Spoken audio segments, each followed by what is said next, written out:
Так, не ғой жігіттер, бұл Нело арнасы, армысыңдар көрермендер. Бүгінгі видеода біз видеомызға қалай керемет осындай обложкалар жасауға болады айтатын болам. Видеоны көрмей тұрып, ең алдымен видеоға лайк басып кетейік және арнаға жазайық.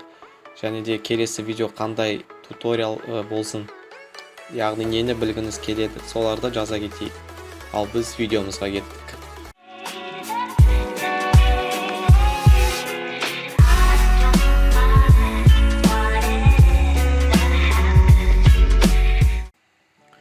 Тағы да армысыңдар.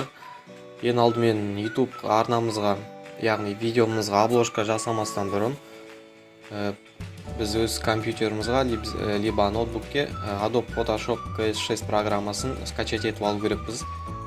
Кімде-кім Adobe Photoshop программасын қалай жүктейді, қалай скачать ету білмесе, менде осындай видео бар, сілтемеге өтеміз және сол видеоны қараймыз, Photoshop программасын өз компьютерімізге жүктеп аламыз. Ең алдымен превью создамастан бұрын біз форматты разрешениені істеп алу керекпіз.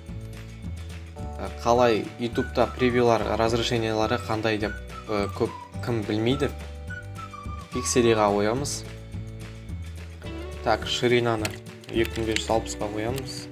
Высота 1440. Қалған бәрін осылай қалдырамыз. Создайды. Бізде осындай 2560-та 1440 ашылады. Аппақ бет яғни. Енді осыған біз бір фон, яғни браузерімізге кіреміз. Осы жерге скачать фон обложки деп басамыз. Интернетте өте көп фондар. Қазір бір фонды таңдап аламыз.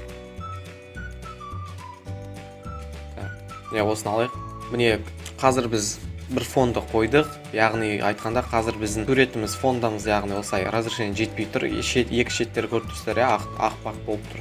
Оны біз аламыз, картинкаге басамыз, Ctrl-T мен басамыз, яғни бізде осылай қазір қозғауға болады, міне осылай. Кім білмейді, яғни көбісі фонды алады, міне осылай тұрады. Көбісі алады, Ctrl-T-ға басып осылай істейді. Яғни көріп тұрғандарыңыздай фонымыз біраз созылып, яғни качествосы бұзылады. Так, мен қазір начальник. Яғни біз фонды қазір жүктедік, міне Ctrl-T-ға басамыз, Shift клавиатурадағы Shift деген кнопкаға басып тұрып, фотомызды үлкейтеміз былай. Яғни бұл екі шеті ғана үлкейеді, качество фото картинка, яғни ешқандай созылмайды, майыспайды. Яғни қалай Shift деген кнопканы басып тұрып фонды ұзартамыз. Так, біз фонды жүктедік. Көбісі яғни осылай фонды жүктейді, текстті алады, жазады, қызықты видео. Көбісі міне осылай обычный, яғни превьюлар создавать етеді. Бірақ қазір мен сіздерге қалай керемет превьюлар жасауға екенін айтатын боламын. Біз алдық, міне фонды добавить еттік, коррекцияға басамыз. Осы жерде цвет, уровень, контраст, яғни осылармен біраз ойнай тұруға болады. Яркості, контрастты үлкейтеміз, осылай созамыз, яркость осылай, контрастты көбейтеміз, яғни көрдіңіздер ме, фото қалай өзгереді. Мен контрастты осылай қоямын. Осылай. Және де артқы фонымыз слишком чистый көрсетіп тұр. Бүгінгі қазір осы фонды қалай размытый немесе осылай біраз размытый қалай істеу керек. Слой деген кнопкаға басамыз, өз фотомызды таңдаймыз, фильтр, және де осы жерде міне размытие. Размытие в движении деген таңдаймыз, яғни размытие по гауссу бар, поверхность, по рамке, яғни бірақ размытие в движении деген өте міне осындай біраз размытый болады.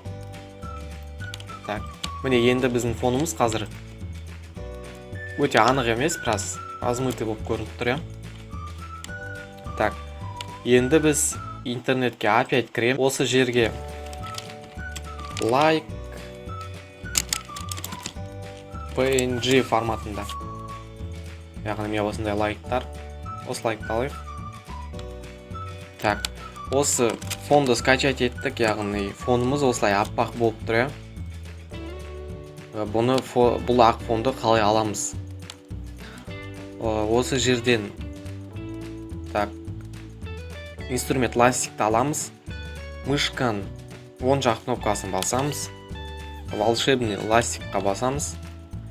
Және де өзіміздің фотомыз таңдап қай түсті алғыларыңыз келеді, яғни ақ түсті. Аққа басам.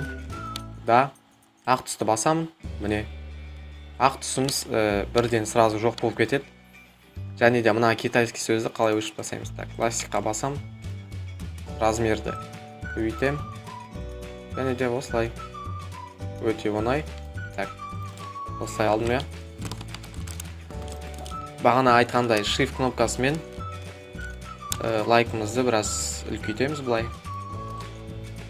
Аха. Так, міне жақсы болды. Яғни міне қазір осы лайкымыз біраз качествосы өте нашар болып тұр. Осы качествоны қалай біз көбейтеміз, яғни анық қып көрсететін бір тәсіл бар. Біз опять слойға кіреміз. Лайкымызға өзіміздің басамыз. Фильтр. Және осы жерде міне усиление резкости деген бар.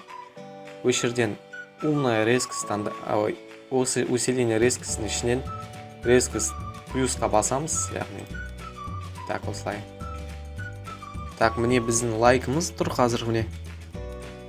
Оны эффект біраз көбейтеміз. Міне енді лайкымыз біраз анық болды.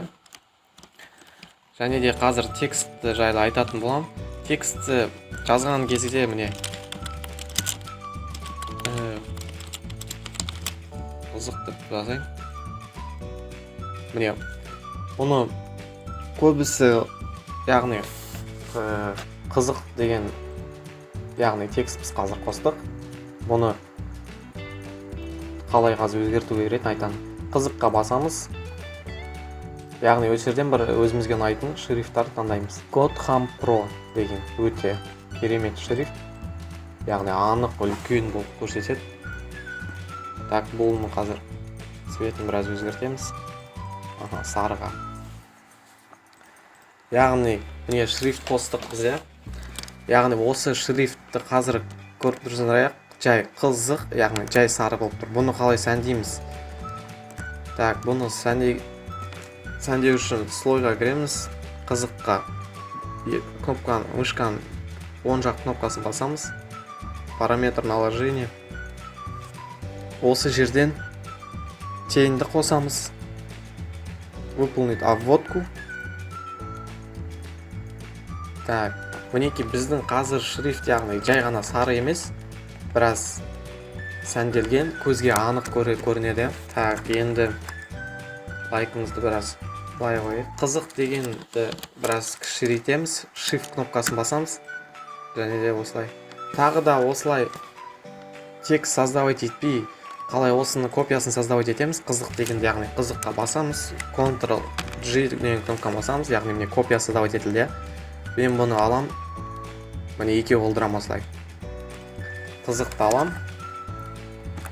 Preview деп жазам. Бұны екеу сары емес, басқа түске айырбастаймыз, яғни. Так, обводканы черный. Вот бізде осылай, примерно осылай обложкаларды жасаймыз. Бұдан да керемет осындай 3D форматта превью жасауға болатын білгілеріңіз келсе, осы арнаға жазыламыз, видеоның астына лайк басамыз, және де сіздерге видео ұнады деген ойдамын. Сіздермен болған мен Нелло арнасы. Сау болыңыздар.